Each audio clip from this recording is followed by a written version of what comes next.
Kita saksikan dulu pemirsa saat ini di gedung DPR RI.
Hadirin disilakan duduk kembali.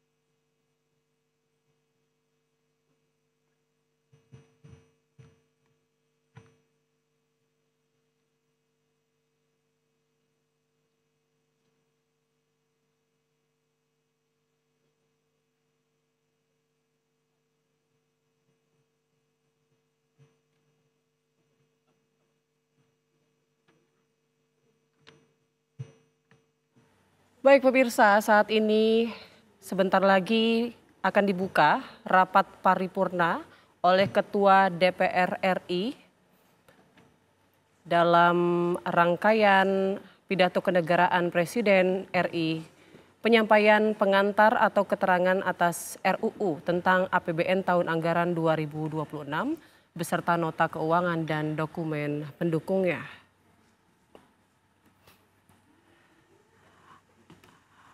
Tahun ini adalah tahun pertama dari pemerintahan Presiden Prabowo Subianto dalam menyusun RAPBN 2026.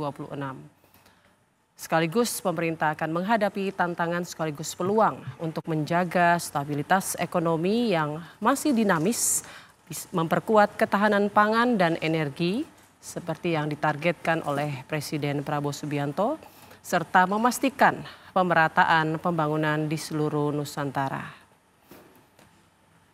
Pembukaan sidang paripurna ini akan dibuka oleh Ketua DPR RI Puan Maharani yang akan menyampaikan pidatonya. Lalu sesaat lagi juga kita akan mendengarkan Presiden Prabowo Subianto akan menyampaikan rancangan APBN 2026. Sidang paripurna ini digelar di gedung DPR RI.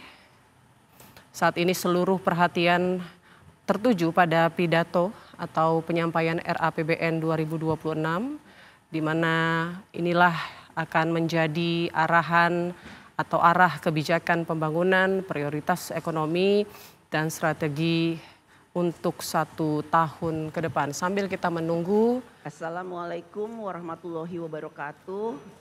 Kita dengarkan bersama, saat ini sudah Salam dimulai. sejahtera untuk kita semua, Om Swastiastu, Namo Buddhaya, salam kebajikan. Yang kami hormati, Presiden Republik Indonesia, Bapak Haji Prabowo Subianto,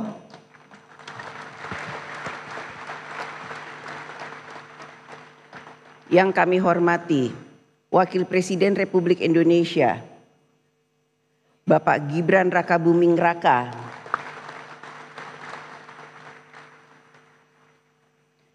yang kami hormati, Saudara Ketua Majelis Permusyawaratan Rakyat Republik Indonesia, Bapak Ahmad Muzani dan para Wakil Ketua MPR RI,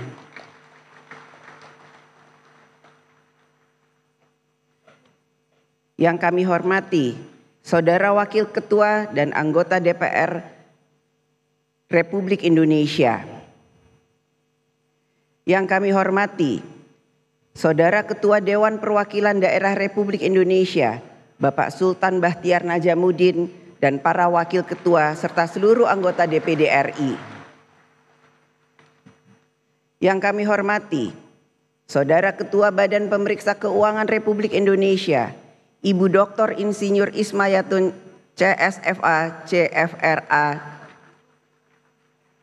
dan Wakil Ketua BPK RI yang hadir. Yang kami hormati, Saudara Ketua Mahkamah Agung Republik Indonesia, Bapak Profesor Dr.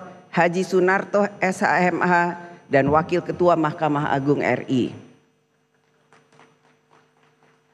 Yang kami hormati, Ketua Mahkamah Konstitusi Republik Indonesia, Bapak Dr. Suhartoyo SHMH.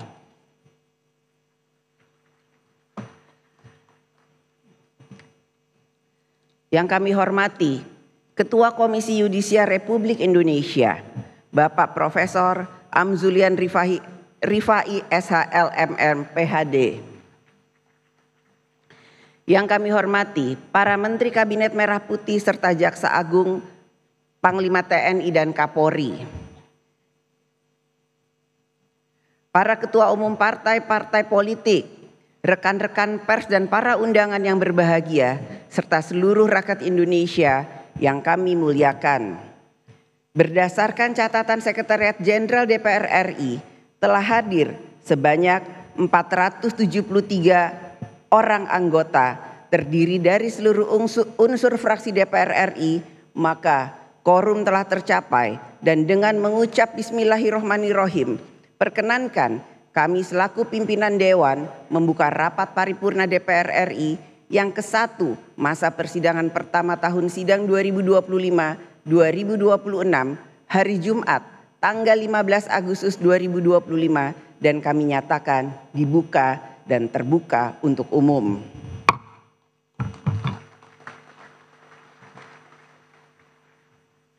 Saudara Presiden dan Saudara Wakil Presiden, sidang Dewan yang terhormat, yang kami muliakan seluruh rakyat Indonesia. Sebelum memulai rapat paripurna hari ini, kami mempersilahkan Saudara Dr. Haji Mufti Aimah Nurul Anam, anggota DPR RI dari fraksi Partai Demokrasi Indonesia Perjuangan, untuk membacakan doa. Kami persilahkan.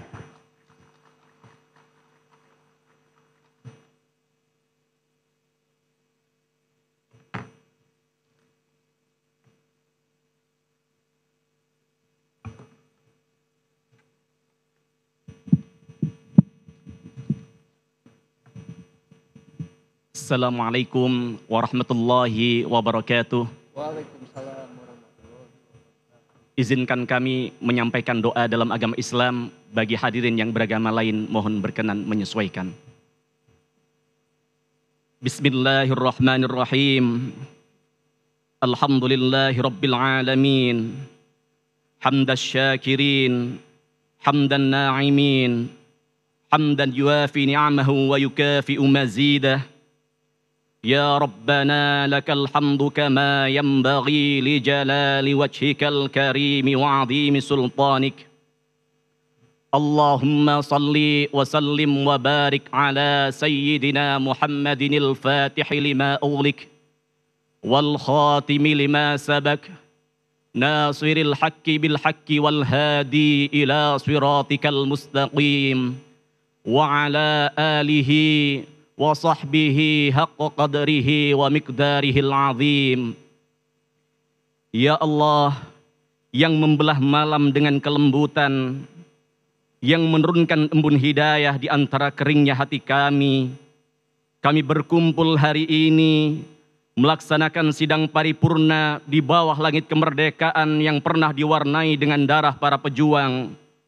Mereka telah kembali kepadamu, tak bernama di tugu, tak bersuara di mimbar, tapi keberanian para pahlawan tetap hidup dalam setiap jengkal tanah di negeri ini.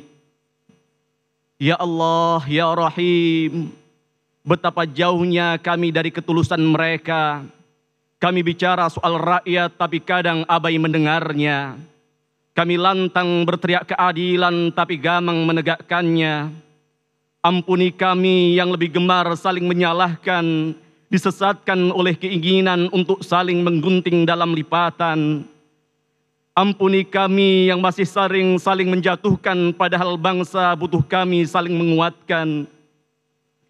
Ya Allah, Ya Hamid, Ya Syakur, tahun ini genap 80 tahun usia negara kami. Bimbing kami untuk menjadi bangsa yang pandai mensyukuri nikmat-Mu. Nikmat berupa negeri bernama Indonesia yang indah tiada tara. Nikmat berupa tanah air yang Kau limpahkan kekayaan alam dan budaya. Ya Allah, Tuhan yang Maha Perencana, di bentang rencana-Mu kami hanyalah penyusun langkah kecil, berharap dapat menggoreskan kebaikan demi makmurnya bangsa ini. Beri kami kejernihan hati, agar setiap kebijakan yang lahir di meja rapat bukan sekedar angka di atas kertas. Ya Allah, Ya Qawi, Ya Matin, bersama kami hadir Presiden yang Engkau ridhai untuk bangsa ini, Presiden Prabowo Subianto, pemimpin tegas yang bertekad menegakkan keadilan. Jagalah kesehatannya, teguhkan langkahnya, lembutkan hatinya, agar tidak letih menyusuri jalan panjang membangun Indonesia. Jauhkan beliau dari bisikan kepentingan yang membutakan mata hati. Lindungi beliau dari tangan-tangan tamak yang ingin merebut cahaya dari kehidupan rakyat. Ya Allah, Ya Aziz, Ya Mu'iz, kami bersyukur atas hadirnya Ibu Puan Maharani, Ketua DPR RI bersama pimpinan DPR lainnya, yang menjaga kehormatan lembaga ini dengan keteguhan sepenuh hati. Jadikanlah lembaga ini sebagai rumah untuk mewujudkan harapan rakyat. Ya Allah, Ya Ghafur, kami ini hamba-Mu yang lemah, tapi sering merasa kuat karena kursi dan jabatan. Kami ini hamba-Mu yang hina, tapi sering merasa mulia karena gelar dan penghormatan. Ampuni kami atas keangkuhan yang tak pantas, padahal kami sungguh tak berdaya. Ya Allah, Ya Ra'uf, beri kami rasa malu di hadapan-Mu sebelum Engkau mempermalukan kami di hadapan makhluk-Mu. Karena pada akhirnya jabatan akan pergi, kekuasaan akan sirna, dan yang tersisa hanyalah amal yang akan menjawab, apakah Kau sudah berlaku adil pada rakyat-Mu?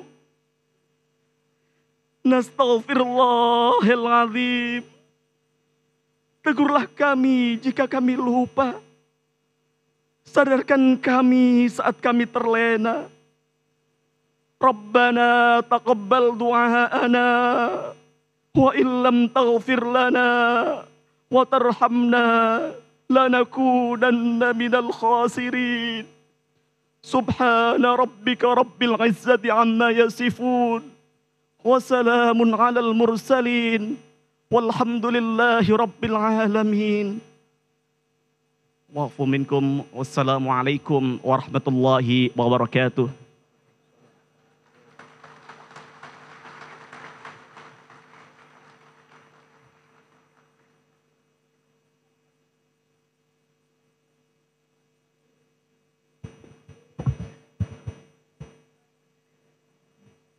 Terima kasih saya sampaikan kepada Saudara Dr. Haji Mufti Aimah Nurul Anam yang telah menyampaikan doa.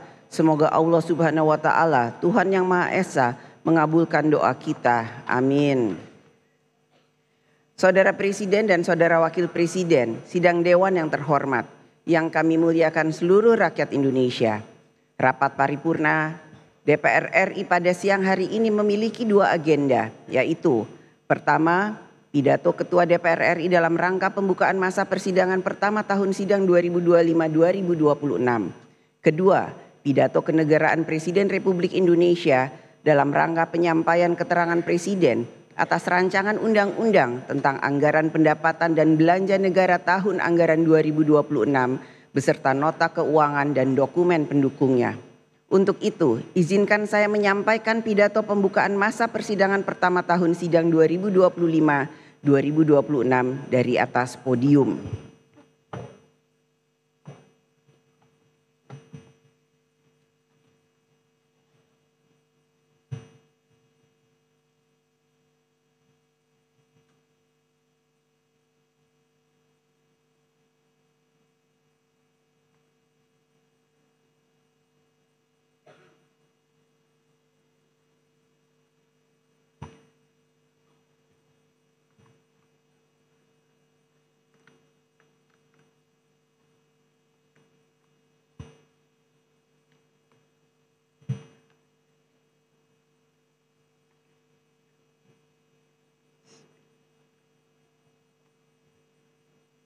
Assalamualaikum warahmatullahi wabarakatuh.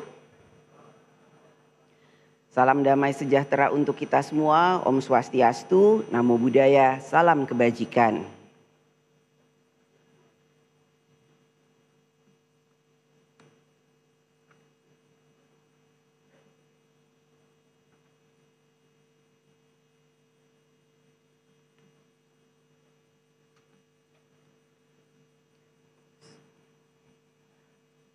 Saudara Presiden dan Saudara Wakil Presiden, sidang Dewan yang terhormat.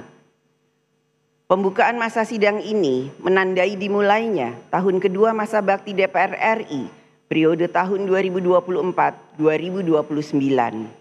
Sepanjang masa sidang tahun pertama, kita dihadapkan pada persoalan-persoalan mendasar dan tantangan strategis yang akan menentukan arah dan kualitas pembangunan Indonesia ke depan.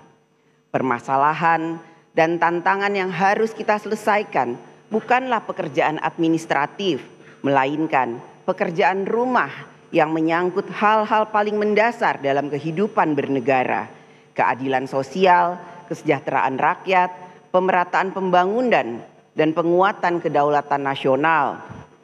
Setiap pemerintahan akan membawa pendekatan yang berbeda dengan cara pikir, cara kerja, dan cara memimpin yang berbeda. Perbedaan itu adalah suatu kebutuhan, situasi dan kondisi bangsa dan negara juga berubah, sehingga pendekatan pembangunan harus menjawab realitas zamannya. Satu hal yang tidak boleh berubah adalah tujuan akhirnya, yaitu rakyat harus hidup lebih layak, lebih sejahtera, dan lebih bermanfaat. Apapun gaya kepemimpinannya yang dinilai adalah hasil nyata bagi rakyat. Pemerintahan Presiden Prabowo Subianto telah menetapkan arah pembangunan 5 tahun ke depan melalui dokumen Rencana Pembangunan Jangka Menengah Nasional atau RPJMN. RPJMN bukan sekedar formalitas perencanaan, tetapi merupakan terjemahan strategis dan teknokratis dari visi-visi Presiden yang terangkum dalam Asta Cita. Dokumen ini menjadi kompas pembangunan nasional bagi seluruh kementerian lembaga. Oleh karena itu, tidak ada visi menteri, yang ada hanya visi misi presiden.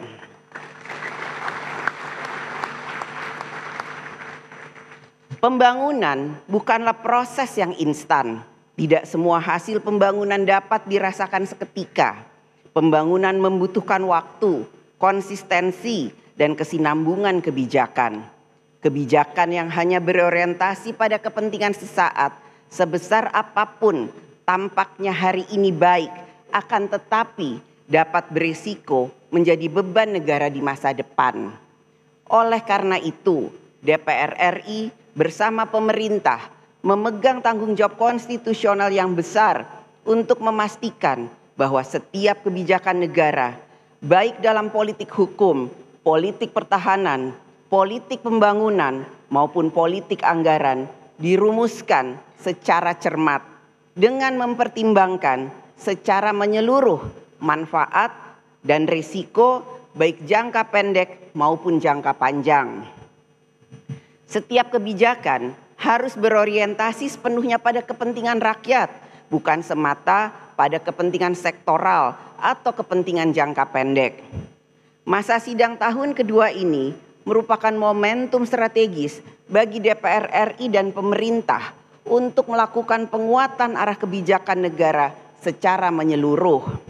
Rakyat menaruh harapan besar bahwa di bawah kepemimpinan Presiden Prabowo Subianto, arah kebijakan nasional akan semakin berpihak pada kehidupan rakyat.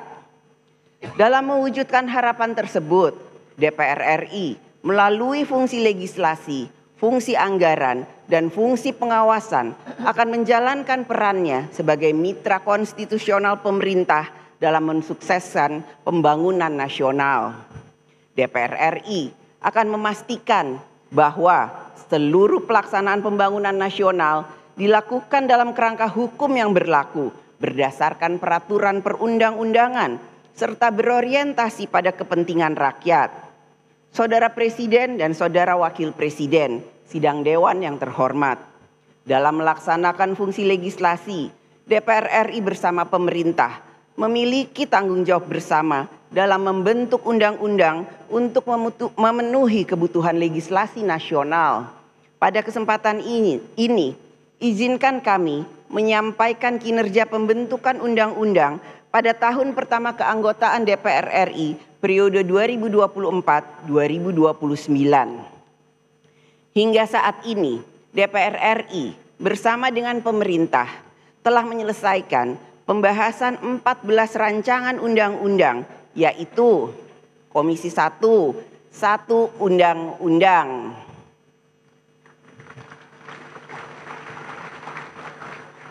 Komisi 2, 10 undang-undang.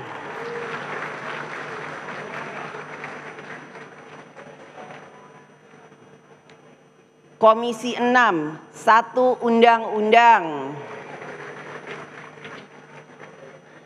Badan Legislasi, 2 undang-undang. Sedangkan komisi yang lain masih dalam tahapan pembentukan dan pembahasan rancangan undang-undang. Pada masa persidangan ini, DPR RI bersama pemerintah dan DPD RI akan memfokuskan pembahasan terhadap 11 rancangan undang-undang yang masih berada pada tahap pembicaraan tingkat 1. DPR RI akan selalu memprioritaskan pembentukan undang-undang yang berkualitas sehingga lebih mengejar kinerja kualitas daripada kuantitas. Dalam pembentukan undang-undang, DPR RI dan pemerintah sering berada dalam posisi di tengah-tengah berbagai subjek hukum yang memiliki kepentingan yang berbeda-beda.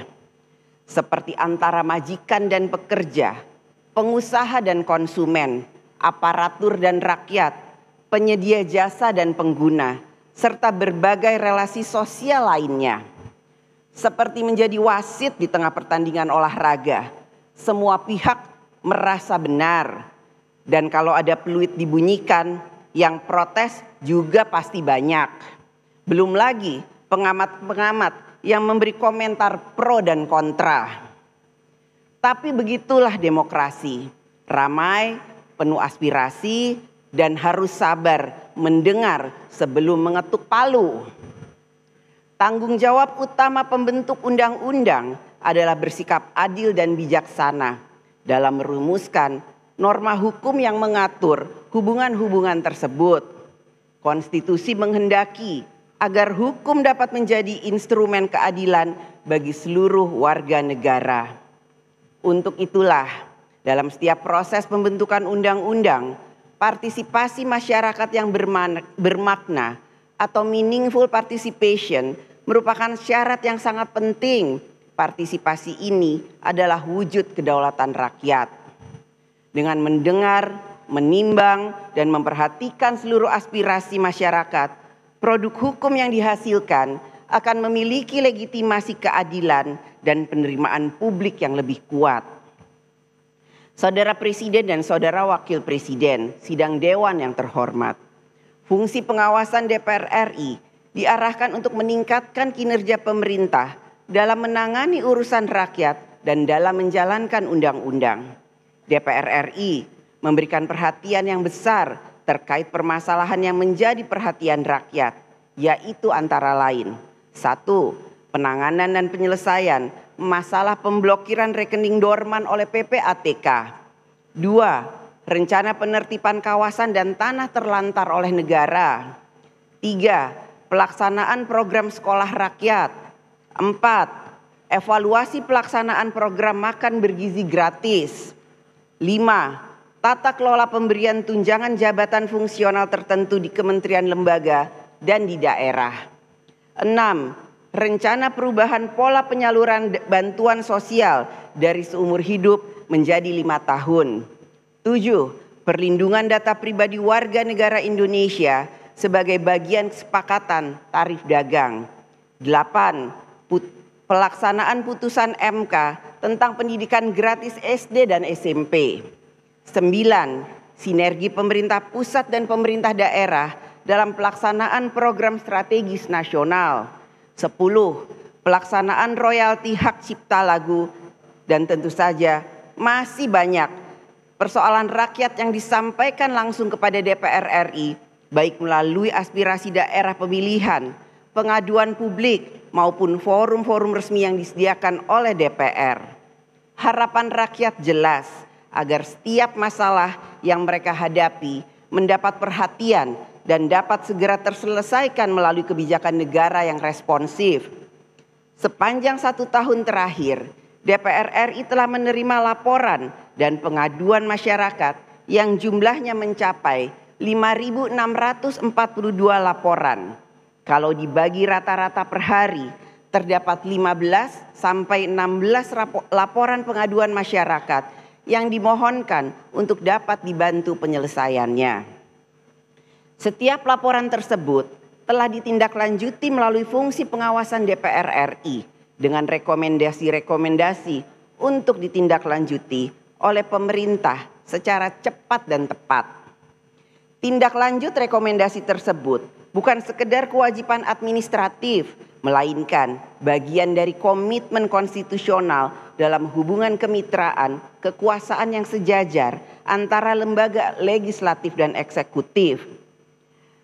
Pada kesempatan yang baik ini, kami sampaikan kepada Bapak Presiden bahwa DPR RI melalui alat kelengkapan Dewan, komisi-komisi, dan badan-badan yang ada menjalankan tugas pengawasan secara konstitusional, objektif, kritis, dan bertanggung jawab. Maka apabila terdapat pembantu Bapak Presiden yang tidak menunjukkan kinerja sebagaimana yang diharapkan dalam menjalankan visi dan kebijakan Presiden, maka dengan segala hormat, izinkanlah kami Bapak Presiden untuk menyampaikan teguran politik secara terbuka, konstruktif, konstitusional, tanpa menimbulkan kegaduhan dan dilandasi saling menghormati dalam rapat-rapat alat kelengkapan Dewan DPR RI. Sehingga visi misi Bapak Presiden dalam Astacita dapat terlaksana dengan baik dalam mewujudkan kesejahteraan dan keadilan sosial. Hal itu menjadi bagian dari mekanisme check and balances yang sehat dalam demokrasi, serta pertanggungjawaban jawaban kami DPR RI kepada rakyat. Fungsi pengawasan DPR RI itu bukan semata rutinitas, melainkan bagian dari komitmen konstitusional. Karena kalau tidak diawasi, bisa-bisa lupa arah. Kalau tidak diingatkan, bisa-bisa jalan sendiri. Bahkan kadang sudah diingatkan pun masih butuh ditepuk pundaknya agar selalu mawas diri, selalu berada di koridor jalan kebijakan Presiden dan mensukseskan pelaksanaan visi misi Bapak Presiden dalam membangun bangsa dan negara.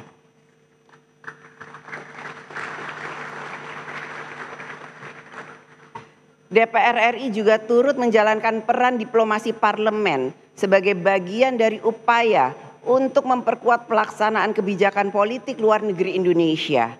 Melalui instrumen diplomasi parlemen, DPR RI membangun komunikasi strategis dan kerjasama yang konstruktif dengan berbagai parlemen di dunia. Peran ini sekaligus menegaskan posisi strategis DPR RI yang tidak hanya bertindak sebagai representasi rakyat, dalam kehidupan berbangsa dan bernegara di dalam negeri, tetapi juga sebagai wakil rakyat Indonesia dalam forum-forum global. Dalam situasi kondisi global yang tidak menentu, maka dibutuhkan sinergi eksekutif dan legislatif dalam memperjuangkan kepentingan nasional di kancah internasional. Peran diplomasi DPR RI juga memperjuangkan dan selalu memperjuangkan kemerdekaan Palestina dalam forum-forum internasional.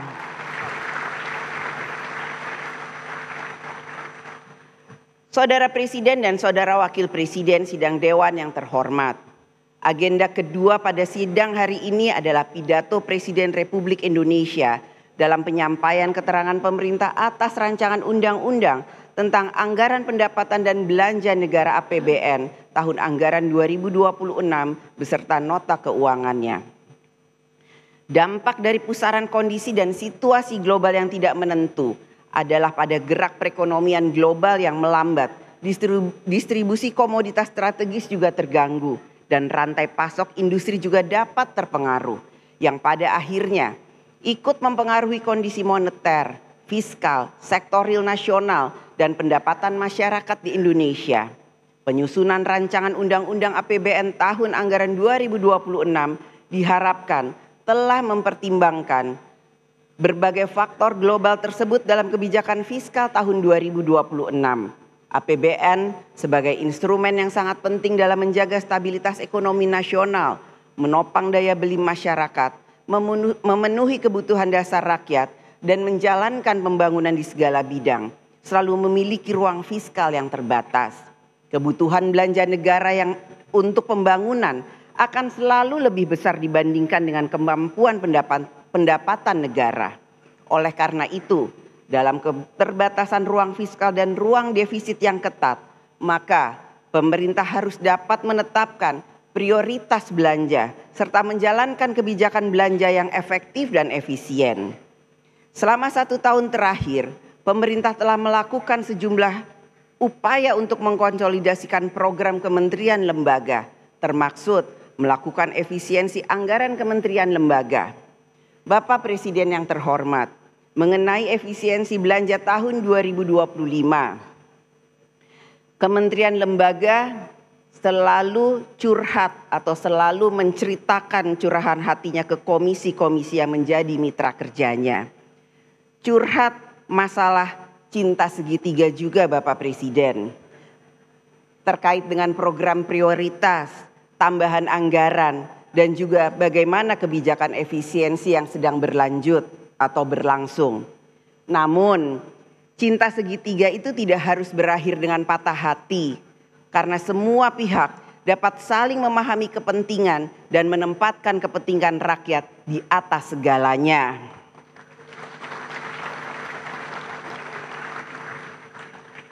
Upaya pemerintah menjalankan efisiensi sejalan dengan amanat Undang-Undang Keuangan Negara yang mengharuskan APBN dikelola secara efektif, efisien, tertib, transparan, memenuhi rasa keadilan dan rasa kepatutan. Pada masa sidang sebelumnya, DPR RI bersama pemerintah telah melakukan pembahasan dan menyepakati kebijakan ekonomi makro dan pokok-pokok kebijakan fiskal KEM-PPKF APBN tahun anggaran 2026. Kesepakatan-kesepakatan tersebut yang akan menjadi dasar dari nota keuangan dan rancangan Undang-Undang APBN 2026 yang akan disampaikan oleh Bapak Presiden Prabowo Subianto. Di balik setiap pos anggaran APBN tersembunyi harapan jutaan rakyat. Apakah anak mereka bisa terus sekolah? Apakah rakyat bisa berobat? Apakah ada lapangan kerja? Bagaimana nasib petani, nelayan, buruh dan lain sebagainya. Penyusunan dan pembahasan APBN bukanlah urusan teknis belaka, tetapi soal keadilan dan keberpihakan. Menjadi harapan seluruh rakyat Indonesia bahwa RAPBN tahun 2026 yang akan disampaikan oleh Bapak Presiden Prabowo Subianto hari ini dapat semakin memudahkan hidup rakyat. Begitu juga harapan dari seluruh provinsi dan kabupaten kota agar APBN tahun anggaran 2026 dapat ikut memperkuat pembangunan di daerah. Pidato Bapak Presiden hari ini yang memuat nota keuangan dan rancangan Undang-Undang APBN tahun anggaran 2026 kiranya akan dapat menjadi sumber semangat dan optimisme nasional bahwa di tengah situasi global yang penuh ketidakpastian, Indonesia memiliki arah yang jelas, memiliki harapan yang cerah, semangat gotong royong, dan memiliki tekad untuk selalu maju bersama-sama untuk Indonesia.